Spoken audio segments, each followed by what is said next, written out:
ನಮಸ್ತೆ ಫ್ರೆಂಡ್ಸ್, ಇವತ್ತಿನ ನಮ್ಮ ಅಮ್ಮನ ಅಡುಗೆ ಚಾನಲ್ಗೆ ನಿಮಗೆಲ್ಲರಿಗೂ ಸ್ವಾಗತ. ಬನ್ನಿ, ಇವತ್ತೊಂದು ನಾವು ಸ್ಪೆಷಲ್ ಆದ ಟೇಸ್ಟಿಯಾದ ಕ್ರಿಸ್ಪಿಯಾದ ಒಂದು ದೋಸೆಯನ್ನು ಮಾಡಿ ತೋರಿಸ್ತಿದ್ದೆ. ಅದುವೇ ನಮ್ಮ ಮಂಗಳೂರು ಸ್ಪೆಷಲ್ ಮಸಾಲೆ ದೋಸೆಯನ್ನು ನಾವು ಇವತ್ತು ನಮ್ಮ ಮನೆಯಲ್ಲಿ ನಾವು ಮಾಡಿದ್ದೇವೆ. ಅದಕ್ಕೆ ಬೇಕಾಗುವ ಇಂಗ್ರೀಡಿಯೆಂಟ್ಸನ್ನು ನಾನು ನಿಮಗೆ ಹೇಳ್ತೇನೆ, ಹಾಗೆ ಡಿಸ್ಕ್ರಿಪ್ಷನ್ ಬಾಕ್ಸಲ್ಲೂ ಮೆನ್ಷನ್ ಮಾಡ್ತೇನೆ. ಬನ್ನಿ, ಇದಕ್ಕೆ ಬೇಕಾಗುವ ಇಂಗ್ರೀಡಿಯೆಂಟ್ಸ್ ಇಲ್ಲಿದೆ ನೋಡಿ. ಕಡಲೆಬೇಳೆ, ಮೆಂತೆ, ಬೆಳ್ತಕ್ಕಿ, ಉದ್ದಿನಬೇಳೆ ಹಾಗೂ ಅವಲಕ್ಕಿ. ಇಷ್ಟನ್ನು ನಾವು ಎಷ್ಟು ಪ್ರಮಾಣ ತಗೊಂಡಿದ್ದೇವೆ ನಮಗೆ ಇಲ್ಲಿ ತೋರಿಸ್ತೇವೆ. ಇಲ್ಲಿ ನಾವು 1 ಲೋಟದಷ್ಟು ಬೆಳ್ತಿಗೆಕ್ಕಿಯನ್ನು ಹಾಕಿದ್ದೇವೆ. ಹಾಗೆ ಒಂದು ಅರ್ಧ ಕಪ್ಪಷ್ಟು ಅವಲಕ್ಕಿ, ಒಂದು 1/4 ಕಪ್ಪಷ್ಟು ಉದ್ದಿನಬೇಳೆ ಹಾಗೂ 1 ಫುಲ್ ಟೀ ಸ್ಪೂನಷ್ಟು ಮೆಂತೆ, ಹಾಗೆ 2 ಚಮಚದಷ್ಟು ಕಡಲೆಬೇಳೆಯನ್ನು ಹಾಕಿದ್ದೇವೆ. ಇಲ್ಲಿ ಇದು ಮಸಾಲೆ ದೋಸೆಗೆ ಬೇಕಾಗುವಂಥ ಇಂಗ್ರೀಡಿಯೆಂಟ್ಸ್. ಇದು 1 ಟೀ ಸ್ಪೂನಷ್ಟು ಮೆಂತೆ. ಹಾಗೆ ನಿಮಗೆಲ್ಲರಿಗೂ ಗೊತ್ತಿದ್ದ ಹಾಗೆ ದೋಸೆ, ಯಾವುದೇ ಒಂದು ಇಡ್ಲಿ ದೋಸೆ ನಾವು ಮಾಡುವಾಗ ಮೊದಲಿನ ದಿನ ಇದನ್ನು ಒಂದು ನೆನೆ ಹಾಕುವಂಥ ಪದ್ಧತಿ ಇದೆ. ಹಾಗೆ ಇದನ್ನು 3ರಿಂದ 4ರಷ್ಟು ನಾವು ಚೆನ್ನಾಗಿ ಇದನ್ನು ತೊಳೆದು ಒಂದು 3ರಿಂದ 4 ಗಂಟೆ ಮಿನಿಮಮ್ ಆದರೂ ನೆನೆ ಹಾಕಬೇಕು. ನಾವಿಲ್ಲಿ 7ರಿಂದ 8 ಗಂಟೆ ತಾಸಿನಷ್ಟು ಇದನ್ನು ನೆನೆ ಹಾಕಿದ್ದೇವೆ. ಅಂದರೆ ಓವರ್ನೈಟ್ ಸೋಕ್ ಅಂತ ಹೇಳ್ತಾರಲ್ಲ, ಓವರ್ನೈಟ್ ಸೋಕ್ ಇದನ್ನಲ್ಲ, ಅದು ಇದರ ನಂತರ ನಮಗೆ ಫರ್ಮೆಂಟೇಷನಿಗೆ ಇಡ್ಲಿಕ್ಕೆ ಉಂಟು ಓವರ್ನೈಟಿಗೆ. ನೋಡಿ, ಈಗ ನಮ್ಮದು ನೆನೆ ಹಾಕಿ ತಯಾರಾಗಿದೆ. ಇದನ್ನು ನಾವೀಗ ಮಿಕ್ಸಿಗೆ ಹಾಕಿ ರುಬ್ಬುವ. ನೋಡಿ, ಇದು ಫೈನ್ ಪೇಸ್ಟ್ ಆಗಬೇಕು. ನಾವು ಇಡ್ಲಿಗೆಲ್ಲ ಹೇಗೆ ಇದು ಮಾಡ್ತೇವೆ ನೋಡಿ, ಅದೇ ರೀತಿ. ಇಲ್ಲಿ ಏನಂದರೆ ಇಡ್ಲಿಗೆ ನಾವು ಕಡಿವಾಗ ಉದ್ದಿನಬೇಳೆಯನ್ನು ಸಪ್ರೇಟಾಗಿ ಕಡಿತೇವೆ. ಇಲ್ಲಿ ನಾವು ಒಟ್ಟಿಗೆ ಹಾಕಿ ಕಡ್ದಿದ್ದೇವೆ ಎಲ್ಲ. ನೋಡಿ, ಚಂದ ಪೇಸ್ಟಾಗಿ ಒಳ್ಳೆ ಫೈನಾಗಿ ಕಡ್ದಾಗಿದೆ. ಇದನ್ನೊಂದು ಪಾತ್ರೆಗೆ ನಾವು ಹಾಕಿ ಚೆನ್ನಾಗಿ ಈಗ ಕಲಿಸ್ಬೇಕು. ನಿಮಗೆ ಕೈ ಹಾಕು ಕಲಿಸ್ಬೋದು, ನಾವಿಲ್ಲಿ ಸೌಟ್ ಹಾಕಿ ತೋರಿಸ್ತಾ ಇದ್ದೇವೆ. ಹಾಗೆ ಇದಕ್ಕೊಂದು ನಾವು ಸ್ಪೆಷಲ್ ಒಂದು ಇಂಗ್ರೀಡಿಯೆಂಟು ಹಾಕಲಿಕ್ಕಿದೆ. ಯಾಕೆಂದರೆ ದೋಸೆ ಕ್ರಿಸ್ಪಿ ಆಗಿ ಒಂದು ಗರಿಗರಿಯಾಗಿ ಬರುವಂತೆ. ಅದಕ್ಕೋಸ್ಕರ ನಾವಿಲ್ಲಿ 1 ಲೋಟ ಅಕ್ಕಿ ತೊಗೊಂಡಿದ್ದೆ. ಅದೇ ಸಮರದ 1 ಲೋಟದ ಅಕ್ಕಿ ಹಿಟ್ಟನ್ನು ತೊಗೊಂಡಿದ್ದೇವೆ. ಇಲ್ಲಿ ನಿಮಗೆ ಬೇಕಿದ್ದರೆ ಮೈದಾನೂ ಹಾಕ್ಬೋದು. ನಾವಿಲ್ಲಿ ಮೈದಾ ಮಿಕ್ಸ್ ಮಾಡಲಿಲ್ಲ. ಅದನ್ನ ಇಲ್ಲಿ ನಾವು ಅಕ್ಕಿ ಹಿಟ್ಟನ್ನು ಚೆನ್ನಾಗಿ ಇದಕ್ಕೆ ಮಿಕ್ಸ್ ಆಗಬೇಕು. ಒಳ್ಳೆ ಫೈನಾಗಿ ಚೆನ್ನಾಗಿ ಮಿಕ್ಸ್ ಮಾಡಿ ಹಾಕಬೇಕು ಇದಕ್ಕೆ. ಅದು ಅದರ ಗಂಟು ಯಾವುದು ಉಳಿಬಾರ್ದು ಅದರಲ್ಲಿ. ಇಲ್ಲಿ ಮೈದಾ ಹಾಕೋದಾದರೆ ನಿಮಗೆ ಮರುದಿನ ನೀವು ಯಾವಾಗ ದೋಸೆಯನ್ನು ಕಾಯಿಸ್ಲಿಕ್ಕೆ ರೆಡಿ ಹಾಕ್ತೀರಲ್ಲ, ಅದಕ್ಕಿಂತ ಒಂದು 1/4 ಗಂಟೆ ಮೊದಲು ನಿಮಗೆ ಮೈದಾವನ್ನು ಒಂದು ಪೇಸ್ಟ್ ಥರ ಮಾಡಿ ಅದಕ್ಕೆ ಮಿಕ್ಸ್ ಮಾಡ್ಬೋದು. ಈಗ ನೋಡಿ, ನಮ್ಮದು ಕಡ್ದೆಲ್ಲ ಆಗಿ ಈಗ ಇದನ್ನು ಓವರ್ನೈಟ್ ಸೋಕಿಗೆ ಇಟ್ಟಿದ್ದೇವೆ. ಮರುದಿನ ಬೆಳಿಗ್ಗೆದು ನೋಡಿ, ಇದು ಒಳ್ಳೆ ಫರ್ಮೆಂಟೇಷನ್ ಆಗಿದೆ. ಈಗ ಇದಕ್ಕೆ ನಾವು ಮೊದಲಿನ ದಿನ ಉಪ್ಪು ಅಥವಾ ಸಕ್ಕರೆ ನಾವು ಮಿಕ್ಸ್ ಮಾಡಲಿಲ್ಲ. ಹಾಗೆ ಇಲ್ಲಿ ನಾವು ರುಚಿಗೆ ತಕ್ಕಷ್ಟು ಉಪ್ಪು ಹಾಕ್ತಾ ಇದ್ದೇವೆ. ಹಾಗೆ 1 ಚಮಚದಷ್ಟು ಸ್ವಲ್ಪ ಸಕ್ಕರೆ ಸಹ ಹಾಕೋದು. ಯಾಕೆಂದರೆ ಅದೊಂಥರ ಕಲರ್ ನೋಡಿ, ದೋಸೆದು ಬ್ರೌನ್ ಥರ ಬರುತ್ತಲ್ಲ, ಹೋಟೆಲಲ್ಲೆಲ್ಲ ನೋಡಿದ್ದೀರಲ್ಲ ನೀವು, ಅದೇ ಥರ ಬರ್ತದೆ ಸಕ್ಕರೆ ಹಾಕಿದರೆ. ಅದಕ್ಕೋಸ್ಕರ ಸಕ್ಕರೆ ಹಾಕೋದು ಸ್ವಲ್ಪ ರುಚಿಗೆ. ನೋಡಿ, ನಮ್ಮ ಹಿಟ್ಟು ಈಗ ತಯಾರಾಗಿದೆ. ಹಾಗೆ ನಾವು ಇದರ ಜೊತೆಗೆ ಸ್ಪೆಷಲ್ ಆದ ಒಂದು ಬಟಾಟೆ ಬಾಜಿಯನ್ನು ತಯಾರು ಮಾಡ್ತಿದ್ದೇವೆ. ಇಲ್ಲಿ ಮೊದಲೇ ನಾವು ಬೇಯಿಸಿಟ್ಟಿದ್ದೇವೆ. 4ರಿಂದ 5 ಆಲೂಗಡ್ಡೆಯನ್ನು ಬೇಯಿಸಿ ಸ್ಮ್ಯಾಶ್ ಮಾಡಿ ಇಲ್ಲಿಟ್ಟಿದ್ದೇವೆ. ಹಾಗೆ ಇದಕ್ಕೆ ಒಗ್ಗರಣೆಗೆ ಬೇಕಾದ ಇಂಗ್ರೀಡಿಯೆಂಟ್ ಇಲ್ಲಿ 3 ಮೀಡಿಯಮ್ ಗಾತ್ರದ ಈರುಳ್ಳಿ, ಹಾಗೆ ಉಪ್ಪು, ರುಚಿಗೆ ಎಣ್ಣೆ, ಹಾಗೆ 5ರಿಂದ 6 ಕಾಯಿಮೆಣಸು ಕಟ್ ಮಾಡಿದ್ದೇವೆ, ಸಾಸಿವೆ, ಉದ್ದಿನಬೇಳೆ, ಅರಿಶಿನ, ಹಾಗೆ ಸ್ವಲ್ಪ ಶುಂಠಿಯನ್ನು ಕಟ್ ಮಾಡಿಟ್ಟಿದ್ದೇವೆ, ಹಾಗೆ ಸ್ವಲ್ಪ ಹೀಂಗು, ಹಾಗೆ ಒಗ್ಗರಣೆಗೆ ಬೇಸ್ ಸೊಪ್ಪು ಮತ್ತು ಕೊತ್ತಂಬರಿ ಸೊಪ್ಪು. ಇಷ್ಟು ನಮಗೆ ಇದು ಈಗ ಬಾಜಿಗೆ ಬೇಕಾಗುವ ಸಾಮಾನುಗಳು, ಇಂಗ್ರೀಡಿಯೆಂಟ್ಸ್ಗಳು.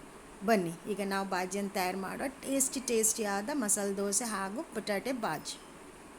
ನೋಡಿ, ಒಂದು ಬಾಣಲೆಗೆ 2 ಚಮಚದಷ್ಟು ಎಣ್ಣೆಯನ್ನು ಹಾಕಿದ್ದೇವೆ. ಹಾಗೆ ಎಣ್ಣೆ ಒಳ್ಳೆ ಕಾದ ನಂತರ ಇಲ್ಲಿ ನಾವು ಸಾಸಿವೆಯನ್ನು ಚಿಟ್ಪಟ ಅಂತ ಸಿಡಿದ ನಂತರ ಇಲ್ಲಿ ಉದ್ದಿನಬೇಳೆಯನ್ನು ಹಾಕಬೇಕು.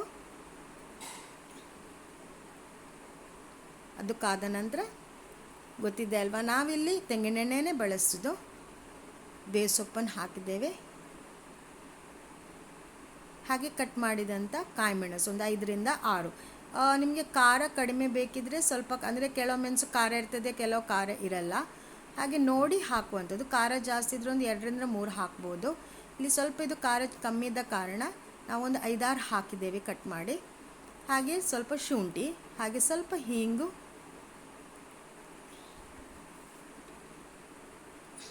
ಹಾಗೆ ಈಗ ಕಟ್ ಮಾಡಿದಂತೆ ಇಲ್ಲಿ ಮೀಡಿಯಮ್ ಗಾತ್ರದ 3 ಈರುಳ್ಳಿ ಸ್ವಲ್ಪ ದೊಡ್ಡ ಸೈಜ್ ಇದೆ, ಅದನ್ನು ಚೆನ್ನಾಗಿ ಸ್ಲೈಸ್ ಮಾಡಿ ಇಲ್ಲಿ ಮಿಕ್ಸ್ ಮಾಡ್ತಾ ಇದ್ದೀವಿ. ಇದು ಸ್ವಲ್ಪ ಬಾಡೋ ತನಕ ಚೆನ್ನಾಗಿ ಇದನ್ನು ನಾವು ಫ್ರೈ ಮಾಡಬೇಕು. ಇದರಲ್ಲಿ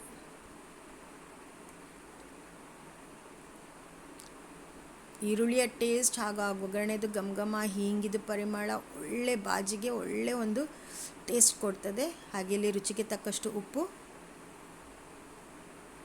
ಹಾಗೆ ಸ್ವಲ್ಪ ಅರಿಶಿನ 1 ಚಮಚದಷ್ಟು. ನಿಮಗೆ ಸ್ವಲ್ಪ ಅರಿಶಿನ ಜಾಸ್ತಿ ಬೇಕು ಸ್ವಲ್ಪ ಹಾಕ್ಬೋದು. ಯೂಶಲಾಗಿ 1/4 ಚಮಚ ಅಥವಾ 1 ಚಮಚ ಧಾರಾಳ ಸಾಕು. ಹಾಗೆ ಖಾರಕ್ಕೆ ನಿಮಗೆ ಜಾಸ್ತಿ ಬೇಕಿದ್ದರೆ ಮೆಣಸು ಖಾರ ಕಮ್ಮಿ ಅಂತ ಅನಿಸಿದರೆ ನಿಮಗೆ ಮೆಣಸಿನ ಹುಡಿನೂ ಮಿಕ್ಸ್ ಮಾಡ್ಬೋದು ಇದಕ್ಕೆ. ಬನ್ನಿ ನಾವು ಬೇಯಿಸಿಟ್ಟಂಥ ಸ್ಮ್ಯಾಶ್ ಮಾಡಿದ್ದ ಬಟಾಟೆನೀಗ ಹಾಕಿ ಚೆನ್ನಾಗಿ ಈ ಒಗ್ಗರಣೆ ಒಟ್ಟಿಗೆ ಮಿಕ್ಸ್ ಮಾಡಬೇಕು. ಇದನ್ನು ಎಲ್ಲ ಮಸಾಲೆ ನಮ್ಮದು ಆ ಈರುಳ್ಳಿಯ ಮಸಾಲೆ ಮತ್ತು ಅರಿಶಿನ ಅದು ಒಗ್ಗರಣೆ ಹಾಕಿದ್ದು ಎಲ್ಲ ಚೆನ್ನಾಗಿ ಬೆರಿಬೇಕು ಇದರಲ್ಲಿ. ಹಾಗೆ ನೀರನ್ನು ಸ್ವಲ್ಪ ನಾವು ನೋಡಿ ಹಾಕುವಂಥದ್ದು, ನಮಗೆ ಎಷ್ಟು ಬೇಕಷ್ಟು ಅದು ಅಂದಾಜು ಸಿಗ್ತದೆ ಮಾಡುವಾಗನೇ. ನೋಡಿ ಈಗೆಲ್ಲ ಚೆನ್ನಾಗಿ ಮಿಕ್ಸ್ ಆಗಿದೆ. ರುಚಿದು ಉಪ್ಪು ಖಾರ ಎಲ್ಲ ಒಮ್ಮೆ ಚೆಕ್ ಮಾಡಿ ನೋಡಬೇಕು. ಬನ್ನಿ ಇದನ್ನು ಸ್ವಲ್ಪ ಹೊತ್ತು ಹಾಗೆ ಮುಚ್ಚಿಬಿಡುವ.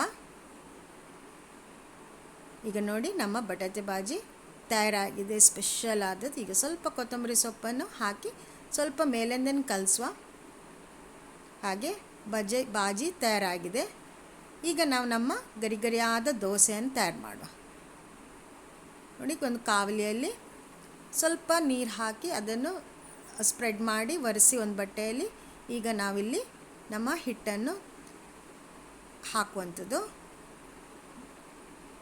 ನೋಡಿ ಒಂದು ಸೌಟ್ ಹಾಕಿದರೆ ನೋಡಿ ಯಾವ ಥರ ಅದನ್ನು ನಾವು ಮಾಡ್ತೇವೆ ದೋಸೆಯನ್ನು ತೆಳುವಾಗಿ ಕ್ರಿಸ್ಪಿಯಾಗಿ. ನೋಡಿ ಇದನ್ನು ಒಂದು ಸ್ವಲ್ಪ ಹೈ ಫ್ಲೇಮಲ್ಲಿ ಒಳ್ಳೆ ರೀತಿಯಲ್ಲಿ ಕಾವಲಿ ಕಾದ ನಂತರ ಸ್ವಲ್ಪ ಲೋ ಫ್ಲೇಮ್ ಮಾಡಿ ದೋಸೆ ಹಿಟ್ಟನ್ನು ಹಾಕಿ ನಂತರ ನಮಗೆ ಸ್ವಲ್ಪ ಮೀಡಿಯಮ್ ಫ್ಲೇಮಲ್ಲಿ ಇದನ್ನು ಕಾಯಿಸಬೇಕು. ಹಾಗೆ ಸುತ್ತಕ್ಕೆ ತುಪ್ಪ, ಯಾಕಂದ್ರೆ ಸೈಡ್ ಏಳ್ತದೆ ನೀಟಾಗಿ. ನೋಡಿ ನಮ್ಮ ಮೊದಲನೆಯ ಮಸಾಲೆ ದೋಸೆದು ರೆಡಿ ಆಗಿದೆ.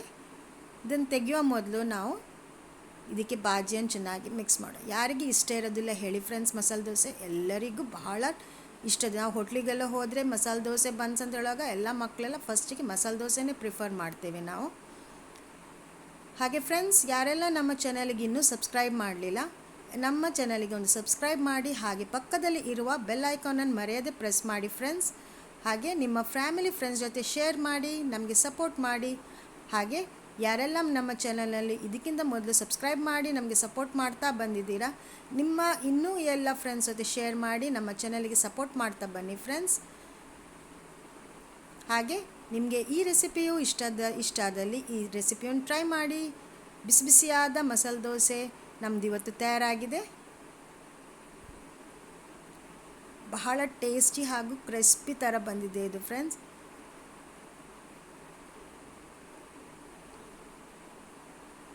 ತಿನ್ನುವ ಅಂತ ಆಗ್ತಾಯಿದೆ ಅಲ್ವಾ? ಇದನ್ನು ನೀವು ಟ್ರೈ ಮಾಡಿ ನಮಗೆ ಹೇಗೆ ಆಗಿದೆ ಅಂತ ಕಮೆಂಟ್ ಮೂಲಕ ತಿಳಿಸಿ ಫ್ರೆಂಡ್ಸ್.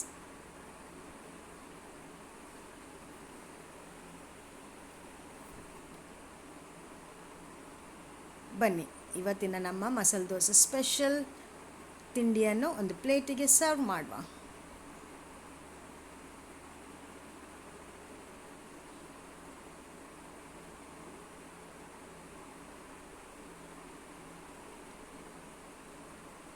ನೋಡಿ ನಮ್ಮ ಇವತ್ತಿನ ಸ್ಪೆಷಲ್ ಮಸಾಲೆ ದೋಸೆ ತಯಾರಾಗಿದೆ ಬಾಜಿ ಜೊತೆ.